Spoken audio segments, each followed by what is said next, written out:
බ්‍රිතාන්‍ය රජය එරට ආගමන නීති දැඩි කිරීමට සැලසුම් කර තිබෙන බව විදෙස් මාධ්‍ය වාර්තා කරනවා.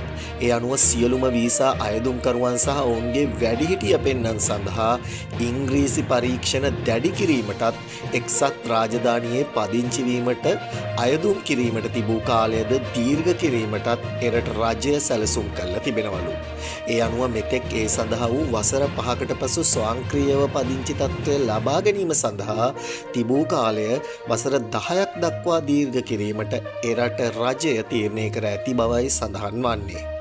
තවද ජාත්‍යන්තර සිසුන් බඳවා ගැනීම සඳහා තිබූ ඇතැම් කරුණු සංශෝධනය කිරීමට අපේක්ෂා කර ඇති අතර ඒ අනුව උපාධිධාරීන්ට සිය අධ්‍යාපන කටයුතු වලින් පසු එක්සත් රාජධානියේ රැඳී සිටීමේ හැකියාව මාස 18ක කාලයක් දක්වා අඩු කිරීමටද එරට රජය අවධානය යොමු කරලා තිබෙනවලු. මේ සම්බන්ධව එරට රජයේ නිල වෙබ් අඩවිය සඳහන් කර ඇත්තේ සංක්‍රමණ අඩු කිරීමට සහ දේශ සීමා පාලනය යථා තත්ත්වයට පත් කිරීම සඳහා මෙම පියවර ගැනීමට අපේක්ෂිත බවයි.